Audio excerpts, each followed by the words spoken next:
Sanzola Zabetata mwana molimo Mosantu Tuyambana esengo Alléluia. Alléluia. Acclamons le Seigneur, acclamons. Tombola nzambe na maboko na yo, tombola nzambe na milolo na yo, tombola nzambe na position na ngoli boso na ye. La joie de l'Éternel sera notre force. Nous nous préparons pour écouter la parole du Seigneur au travers de l'homme que Dieu s'est choisi ce soir. C'est le révérend Thomas Bifou. Lui, le pasteur de l'église ou la communauté évangélique Les Vainqueurs. Tant révérend Thomas Bifou azomata tozo betela kolo maboko to telemito ya mamosena nzambe. Lèvons-nous pour recevoir l'homme de Dieu, le révérend Thomas Bifou, qui est pour nous un parrain, un parent, un patriarche parmi baye oyo bazo sala musale longo na sango malamu. Le révérend Bifou fait partie. Seigneur, sois glorifié. Nous voulons t'honorer, Seigneur, au travers de cette occasion. Merci pour cette opportunité et merci pour ta présence. Nous honorons ta présence, Saint-Esprit. Prends le contrôle et bénis ces instants au nom de Jésus. Amen. Amen. Alors, le Seigneur va parler. Alors, Tikangana sera très attentif. Amen. Alors, notre thème. Jésus. Je bénis le Seigneur pour cette opportunité qu'il nous accorde d'apporter sa parole, d'être en bénédiction. Je dis merci pour cette grande grâce. Je bénis également le leadership de Sangomalom qui nous a sélectionnés parmi tant d'autres. Et merci également à vous qui êtes là pour honorer le Seigneur par votre présence. Notre thème de ce jour, c'est les deux bâtisseurs. Deux personnes qui bâtissent, mais de façon différente. J'aimerais vous inviter à lire la parole de Dieu dans le livre de Matthieu, chapitre 7, à partir du verset 24.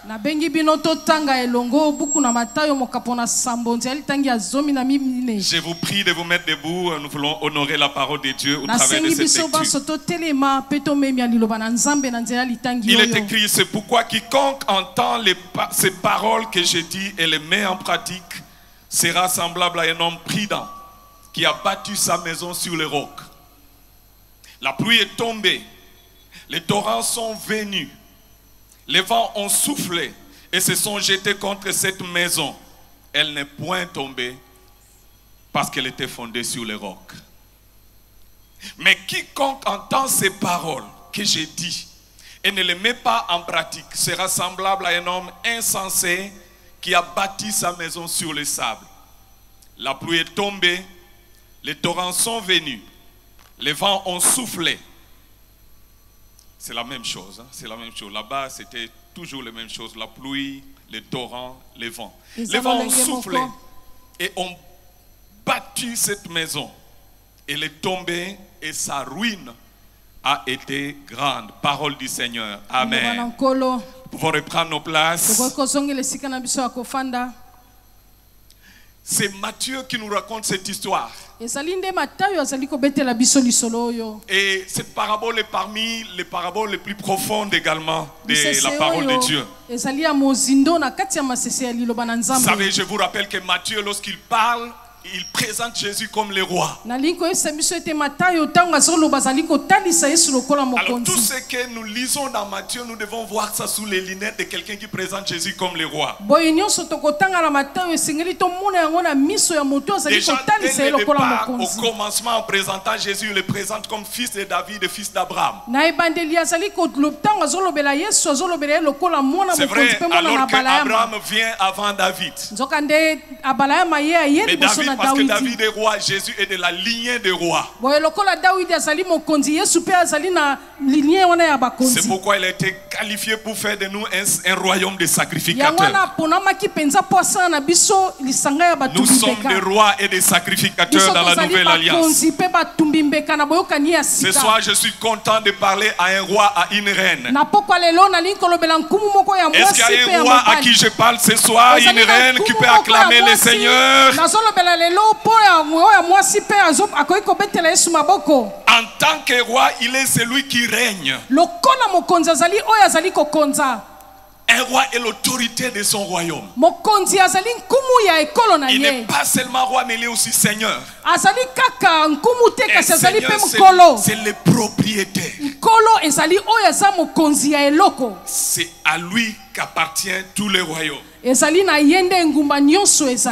En fait, la grande question, pourquoi Jésus a-t-il donné cette parabole? Et lorsque vous étudiez bien la parole de Dieu, vous remarquez que cette parabole est venue à la fin du sermon sur la montagne que tout le monde connaît. Le sermon sur la montagne, c'est un message puissant que le Seigneur a donné. Ça commence dans Matthieu chapitre 5. Et la Bible nous dit même comment le Seigneur est monté sur la montagne. Au chapitre 5. Et il a commencé à enseigner.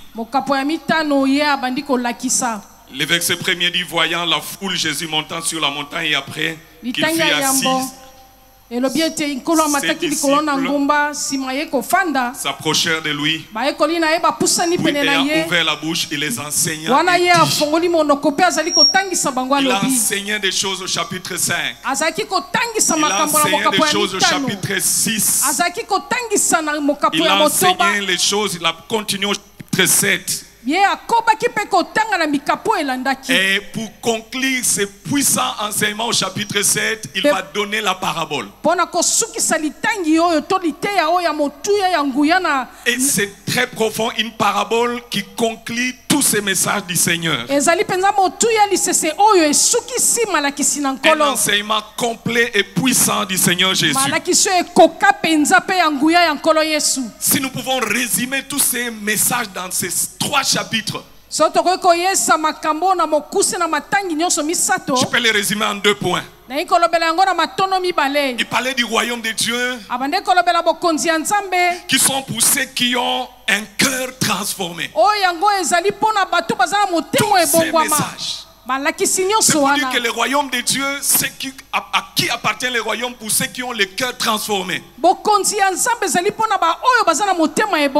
Et le deuxième point dans ces messages, il voulait nous faire comprendre dans tous ces messages que le royaume de Dieu et pour ceux qui ont une vie qui est conforme à la parole de Dieu. C'est pourquoi il vient maintenant à la fin pour conclure avec cette parabole. Il dit, voici, c'est semblable à 2 personnes qui bâtissent. Un a bâti sa maison sur le roc. Et j'ouvre une parenthèse pour dire que le roc, c'est Jésus-Christ de Nazareth. Il est le seul rocher sur lequel, lorsque nous bâtissons notre royaume, notre vie, rien ne pourra l'ébranler. Est-ce que nous pouvons acclamer pour Jésus le roc solide? Il n'a jamais changé. De Genèse, Apocalypse, c'est tous qui ont bâti le royaume sur lui. Ils n'ont jamais été déçus. Il va nous dire dans cette parabole, mais il y a d'autres personnes qui bâtissent sur les sables. Alors il conclut en faisant un appel. en faisant un appel à l'action. Il conclut en disant, tout celui qui écoute tout ce que j'ai enseigné et qui ne le met pas en pratique, il est semblable à cet homme qui a battu sur le sable. Ils sont en train de parler à quelqu'un qui doit comprendre, qui doit mettre la parole de Dieu en action. Et lorsqu'il a enseigné, il a terminé, les gens étaient impressionnés par ses discours. Le dernier verset ou l'avant-dernier dit, après que Jésus eut achevé ses discours, au pluriel, la foule fut frappée de sa doctrine. Car il enseignait comme ayant autorité et non pas comme leurs scribes. Et lorsque nous allons au chapitre 8, le premier verset, la Bible dit, lorsqu'il fut descendu de la montagne, donc il a terminé, un lépreux vint à lui. Deux sortes de personnes qui bâtissent. Je vous rappelle que ce message, c'est pour nous appeler à passer à l'action. Bâtir, c'est construire. C'est établir ou édifier quelque chose de solide et de durable. C'est pour dire qu'on peut bâtir une vie, on peut bâtir une famille, on peut bâtir une entreprise. C'est quelque chose de solide et de durable qui ne pourra jamais être ébranlé si nous comprenons les enseignements de Jésus et si nous les mettons en pratique. Comme de l'autre côté, on peut bâtir une famille, on peut bâtir une entreprise, on peut bâtir une vie, on peut bâtir une société et même une nation sur quelque chose de fragile, qui n'est pas solide, quelque chose qui est ébranlable. Mais regardez ce que nous notons dans cette parabole. La pluie est tombée. Les torrents sont venus. Les vents ont soufflé pour secouer ces bâtisses. Ce que nous notons, c'est que ce soit celui qui a battu sur les sables, que ce soit celui qui a battu sur les rocs, ils ont reçu les mêmes pressions. La pluie, les torrents, les vents, ça n'épargne personne, quelle que soit la façon dont tu as battu. C'est pourquoi le Seigneur nous avertit. Parce que si tu bâtis sur les sables, la ruine sera grande. Et ça peut suivre de génération en génération. Est-ce que je parle à quelqu'un? Est-ce que quelqu'un peut acclamer le Seigneur qui est l'homme sur qui nous avons bâti notre vie? Bâtir dépend des choix que nous faisons chaque jour. Chaque choix que nous faisons chaque jour amène une pierre sur notre bâtisse. Amène une pierre sur notre bâtisse. Chaque choix que nous faisons, ça bâtit, soit solidement, soit fragilement, soit ça édifie. J'aimerais faire des observations avant d'aller plus loin sur cette parabole. En fait, la première observation, c'est que par cette parabole, le Seigneur nous met en garde. Il nous avertit contre les calamités qui nous attendent si nous ne fondons pas notre bâtisse sur lui.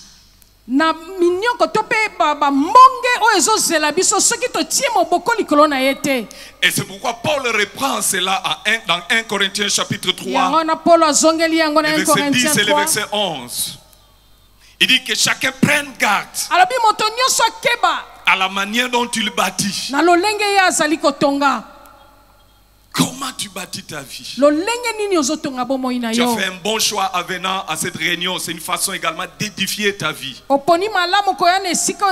je suis en train de prier pour toi que le Seigneur, le Dieu puissant qui t'a déplacé ici, fortifie ta vie au nom de Jésus. Sa parole est vivante et puissante. Elle est capable de donner la vie et la forme qu'il faut. Et Paul continue, dit, Jésus-Christ est le seul fondement. On ne peut pas poser une autre fondation par Jésus. C'est pourquoi il est important dans la vie chrétienne d'avoir ce fondement solide qui est Jésus. La personne de Jésus-Christ et la relation que nous avons avec Jésus, mais aussi les enseignements de Jésus, pas les conseils des hommes. Oui, les conseils des hommes qui sont fondés sur sa parole, pas les enseignements des hommes. Oui, les enseignements des hommes qui sont fondés sur la parole de Dieu, qui est conforme, qui sont conformes. Car comme je disais, quel que soit l'endroit où l'on construit, que ce soit sur le roc qui est Jésus-Christ, que ce soit sur le sable, la tempête surviendra. Nous sommes tous confrontés à cette tempête. Tempête peut venir sous forme de problèmes. Les tempêtes peuvent venir sous forme de combats spirituels. Les tempêtes peuvent venir sous forme de difficultés. Les tempêtes peuvent venir sous forme de pression de la vie. Ça peut venir sous plusieurs formes. Mais lorsque nous bâtissons sur Jésus, nous ne serons jamais confus et nous ne serons pas ébranlés. Je suis en train de parler à quelqu'un qui est ici, qui est en train de traverser un moment de tempête, un moment de difficulté. Tiens bon, le Seigneur est avec toi. Il ne t'abandonne jamais, tu ne seras jamais ébranlé. Tu arriveras. Il n'a pas dit que vous allez chavirer. Il n'a pas dit que la barque va chavirer. Mais il a dit nous allons de l'autre côté. Nous sommes en train d'aller de l'autre côté. Quel que soit le combat que tu passes, quelles que soient les difficultés que tu connais, je déclare que tu es plus que vainqueur. Non par ta force, mais par la force de celui qui t'a appelé. Par la force de celui qui est ton fondement. Est-ce que quelqu'un peut élever Jésus par ses acclamations?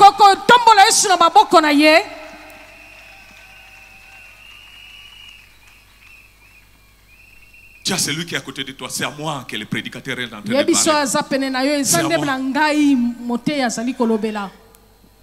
Dis-lui, j'aime Jésus, je crois en lui et je lui fais confiance. Celui qui est d'accord à cette parole, il acclame encore le Seigneur.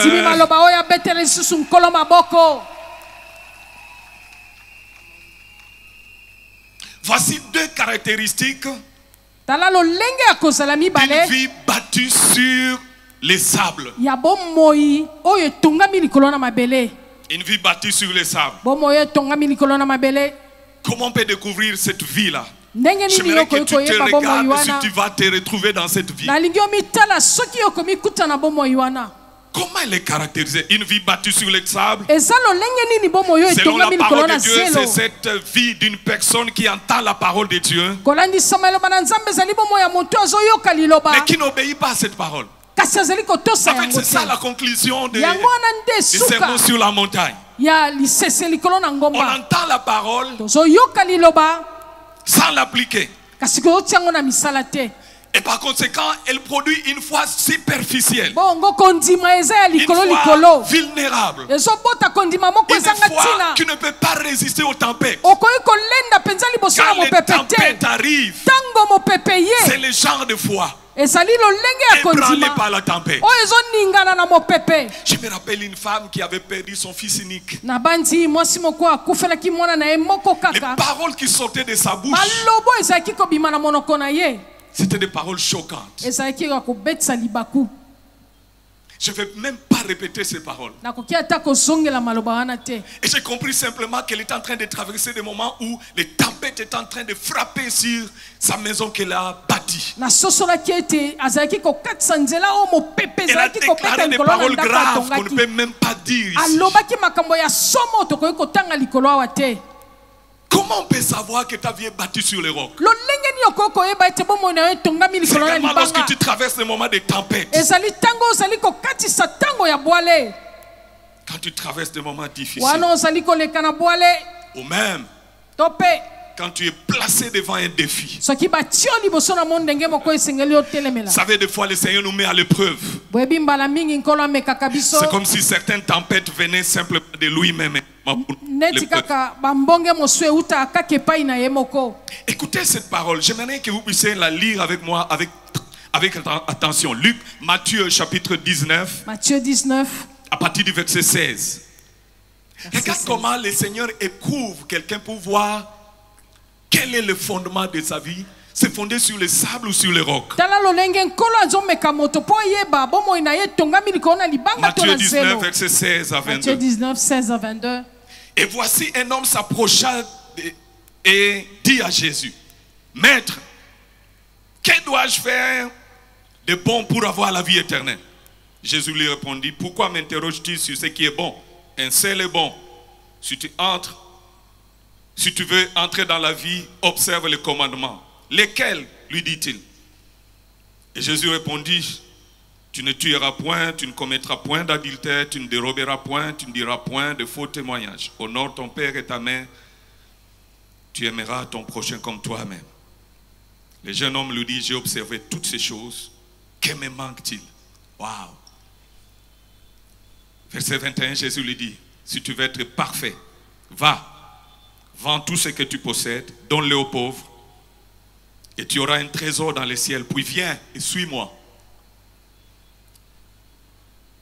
Et après avoir entendu ces paroles, le jeune homme s'en alla tout triste, car il avait de grands biens. Waouh! En fait, moi, je comprends comme si il a fondé sa vie également sur les biens qu'il avait. Il était triste. Des fondements qui ne sont pas solides sur les biens. Ça peut être les biens matériels. Ça peut être l'argent. Ce n'est pas solide.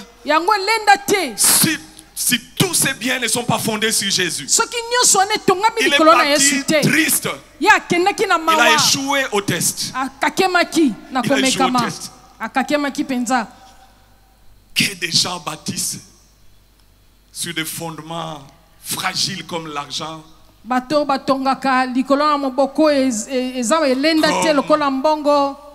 des personnes dans la famille ou des personnalités dans la famille,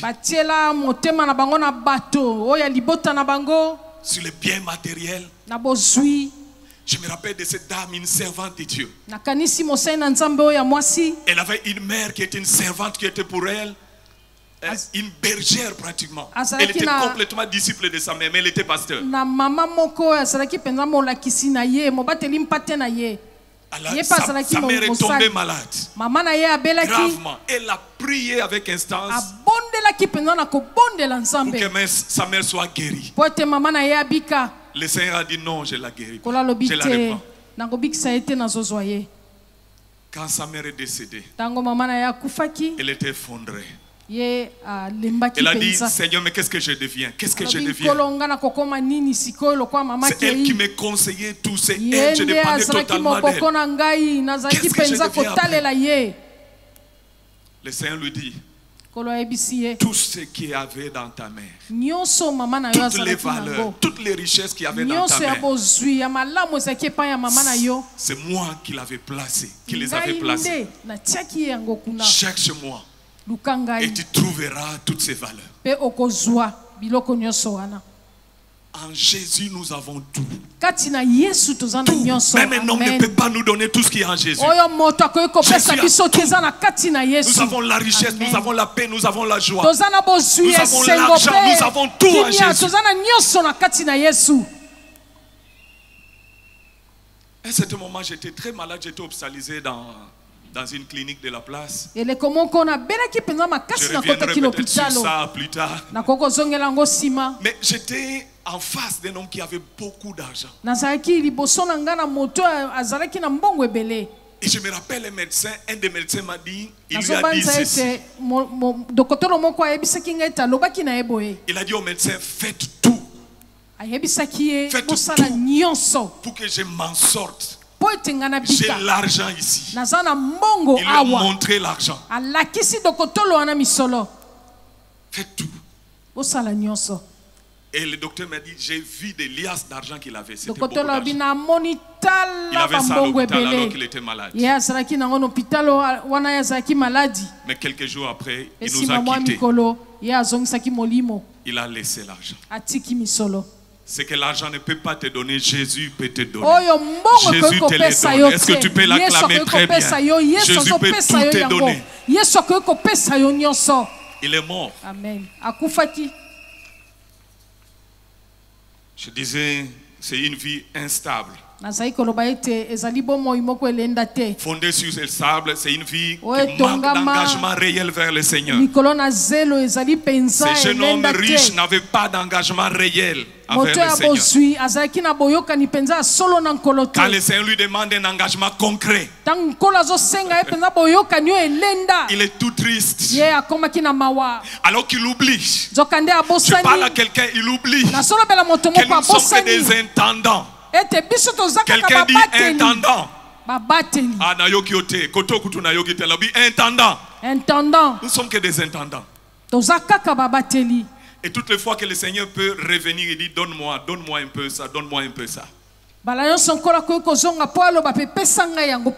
bénis le Seigneur, nous venons de célébrer la Pâque. Mais en pensant à la Pâque,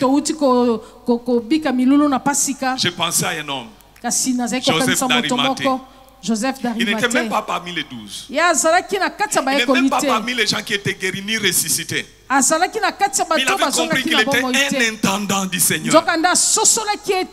Alors que son maître, qui a fait qu'il soit ce qu'il est, était mort pendant que tout le monde est parti. Lui, il était préoccupé par les intérêts de son maître. Il a dit non, j'ai assez d'argent, je ne peux pas les garder. Il est allé, il a vu des autorités.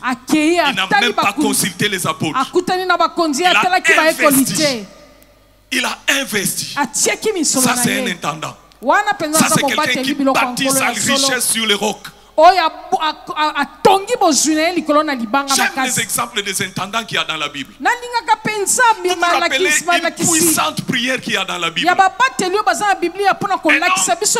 homme qui n'était pas qualifié à la bénédiction. Mais il avait un problème dans sa maison. Il a envoyé ses serviteurs. Parce que lui, c'était un étranger. Pour demander à Jésus d'aller chez lui de prier. Parce qu'il avait un cas de maladie. Et quand les anciens des Juifs vont chez Jésus, ils ont demandé au Seigneur d'aller. Mais j'aime l'argument qu'ils ont donné. Ils ont dit, Seigneur, il mérite que tu l'exauces.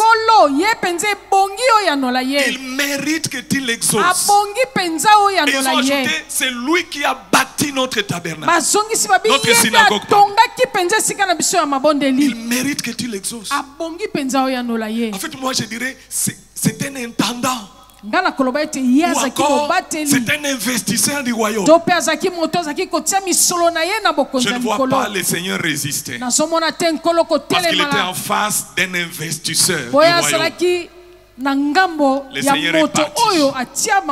Il l'a exaucé. Je parle à un investisseur du royaume. Je parle à un investisseur du royaume. Le Seigneur compte sur toi. Jésus est en train de dire, ne savez-vous pas qu'il faut que je m'occupe des affaires de mon Père? Ton Père a des affaires. Et pour l'avancement de ses affaires, il compte sur toi. Ça me fait rire. Cette semaine, j'ai entendu le témoignage de quelqu'un qui était triste aussi. C'était un dimanche, il est sorti de l'église. Quand il sort de l'église, il va au supermarché qui est à côté de l'église. Avec sa famille, il fait des dépenses. Après, l'Esprit de Dieu lui parle. Tu as donné combien comme offrande à l'église? Mais regarde combien tu as dépensé. Tu viens de dépenser juste Moins d'une heure après le culte.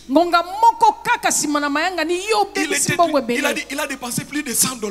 Mais alors que dans les offrandes, il n'a même pas donné quelque chose. Je ne vais pas vous donner le montant.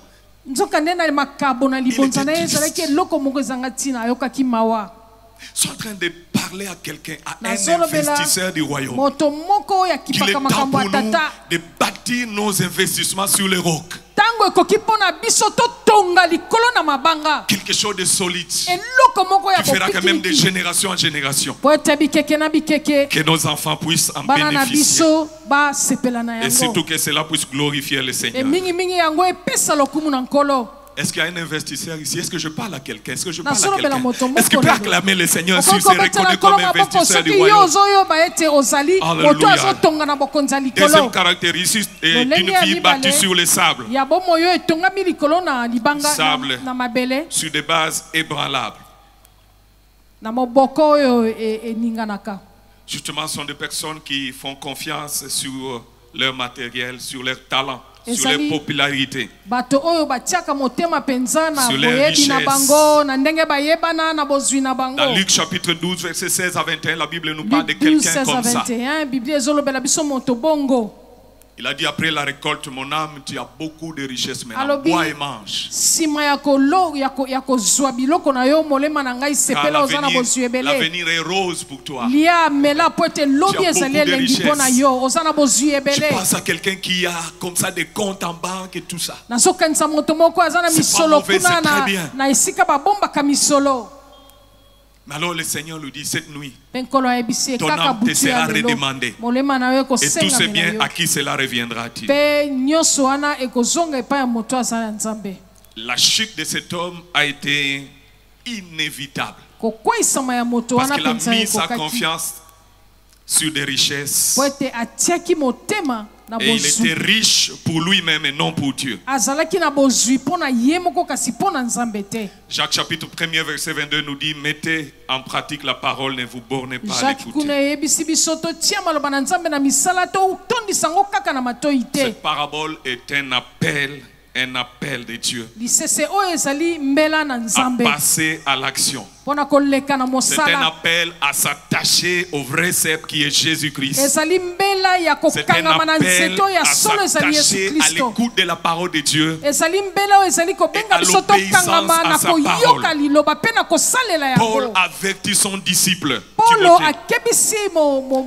2 Timothée chapitre 3, le verset 1er et le verset 4. Il dit, sache que dans les derniers temps, il y aura des temps difficiles. Et il va plus loin au verset 4, il a dit, les gens vont aimer le plaisir plus que Dieu.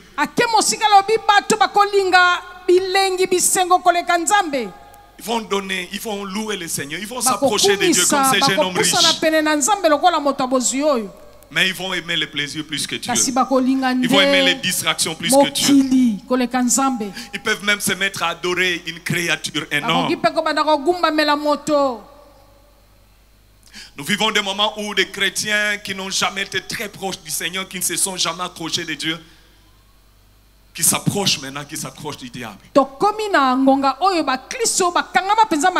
à l'église aujourd'hui même des personnes qui étaient des vrais adorateurs, des adoratrices qui finissent par adorer le diable et par travailler pour le royaume du diable. Nous vivons des moments également où les gens qui n'ont pas de fondement solide vont affronter des moments difficiles. Parce que déjà, dans plusieurs nations, le diable est en train de travailler même pour saboter l'enseignement de base. On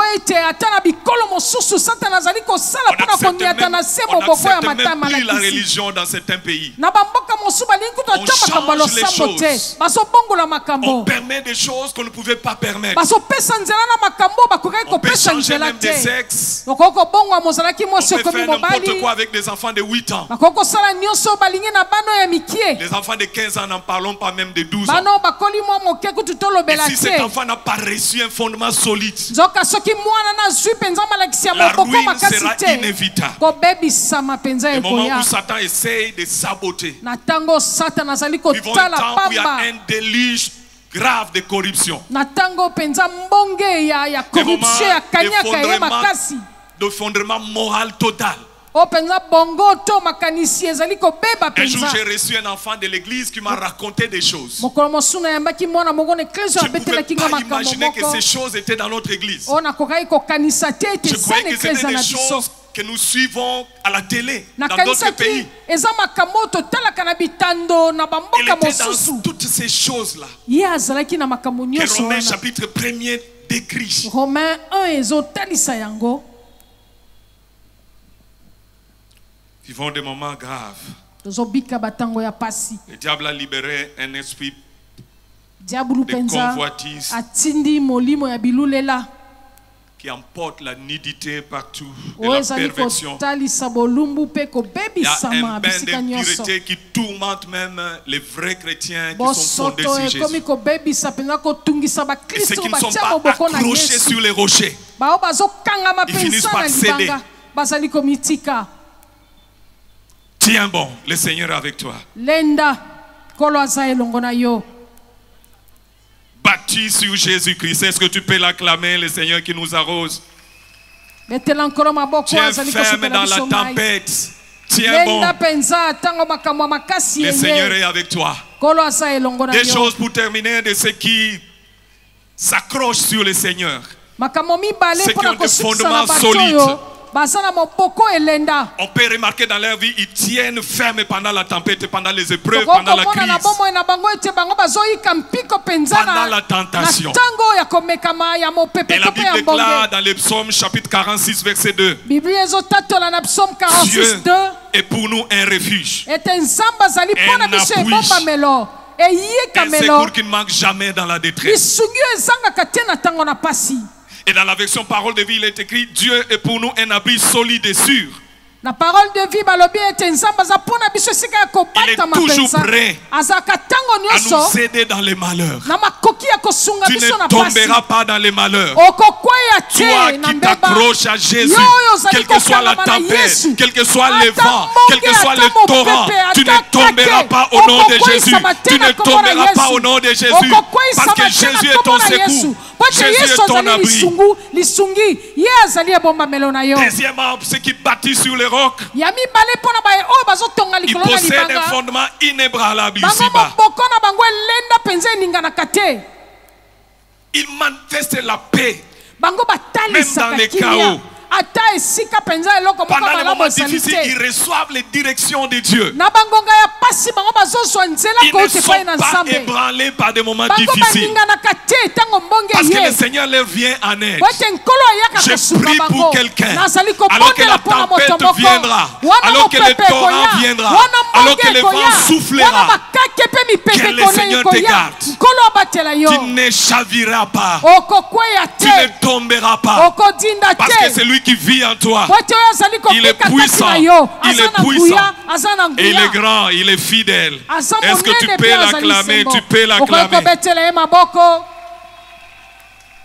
Je vais terminer en te donnant quelques conseils pour rester accroché à Jésus. Nalingi nasukisa na kopesa yo mwa toli po okangama makasi na Yesu. D'abord, la première chose, Ya liboso. les fondements, c'est toi qui dois les poser. Avec Moboko l'aide du yo nde Saint-Esprit. osengeli otie yango na lisungi ya nkolo.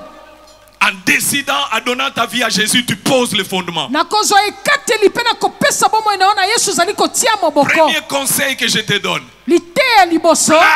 place Jésus-Christ au centre de ta vie. Tia nkolo Yesu na katikati ya bomoi na yo. Ne te contente pas de venir, de lire, d'écouter la parole de Dieu, de chanter, de danser. Kosuka kaka te na koya kotanga loba na nzambe Place obina pe Jésus. osepela. Place Tia la Yesu. parole de Jésus Tia au liloba na centre de ta nzambe vie. na katikati ya bomoi na yo. Deuxième conseil, cultive Joli ya une mibale. relation personnelle avec Jésus. Bika bomoi moko penza elongo na Tiens Yesu. une intimité personnelle avec lui. Sala na boyokani ya makasi na Yesu. Hébreu nous dit, dans les anciens temps, il a parlé par des prophètes. Na tango na kala bayebele lobi na biso Il a ete nkolo parlé alobaki de na nzela ya plusieurs basakoli. manières. Alobaki na lolenge Aujourd'hui, ebele. il nous Lelo parle avec Jésus. azolobela biso na Une nzela na seule Yesu. parole de Jésus. Liloba moko kaka Change ta ya vie. Yesu ebongolaka bomoi na Troisième yo. conseil, Toli ya misato. obéis à Jésus. Tosa Yesu. Quelles que soient les difficultés d'obéir, Ata mikakatano. quelles que soient les réalités, Ezali mpona kotosa to pe ozali kobika. c'est lui qui garde mes commandements. Moto azali kobatela mibeko. C'est lui qui m'aime. Azali oyo Et avant-dernier alingaka ngai. conseil, prie. et dépends totalement de Dieu dans toutes tes décisions. Bondela pe talela Yesu na makambo nyonso na bikateli na nyonso. Et enfin, un cinquième conseil pour terminer. Persévère malgré les tempêtes. Personne n'est exonéré des tempêtes. Nous sommes tous soumis aux tempêtes. Ça peut venir sous forme de maladie. Ça peut venir sous forme de preuves. Ça peut venir sous forme de tentation. Ça peut venir sous forme de trahison. Tiens bon, je lève ma main, je prie pour quelqu'un. Je déclare, tu ne tomberas pas. Tu ne seras pas ébranlé. Quelle que soit la tempête, quel que soit le vent. Parce que le rocher qui est Jésus est solide. Il est solide, il est avec toi. Celui qui vit en toi est plus grand que les tempêtes qui peuvent venir dans ta vie. Celui qui vit en toi est plus puissant que les tempêtes qui peuvent venir, que les vents qui peuvent souffler. Il est plus grand et plus puissant. Est-ce que tu peux l'honorer par tes acclamations?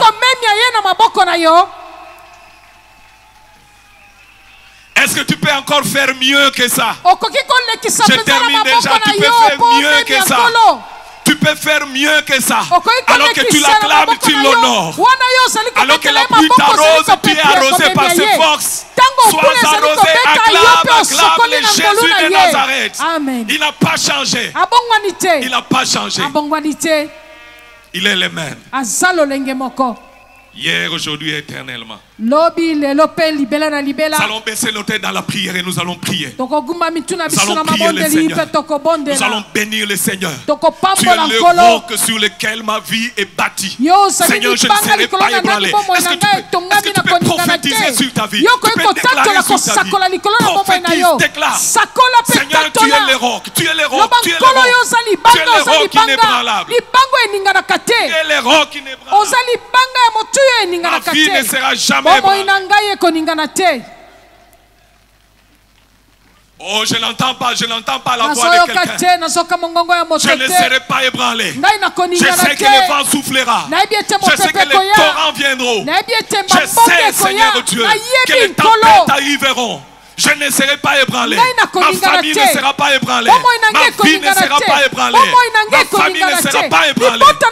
Je tiens ferme en Jésus. Yes. Jésus est mon appui. Un secours qui ne manque jamais. Même dans la détresse, il ne manque jamais. Est-ce que tu peux l'acclamer? Tu peux l'acclamer.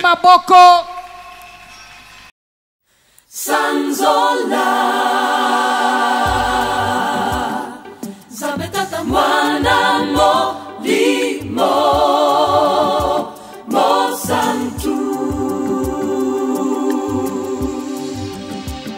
Tuyembana esengo Alleluia Alleluia Nankolo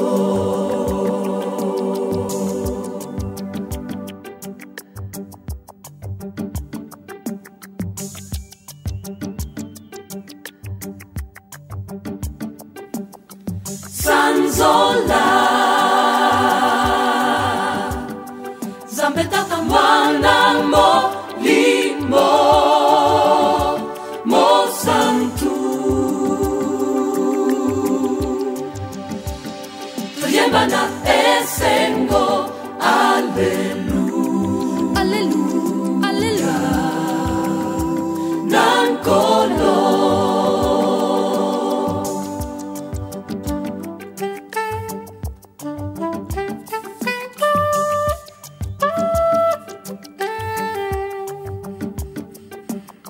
Mama, batata, bilenge, tebana, boya.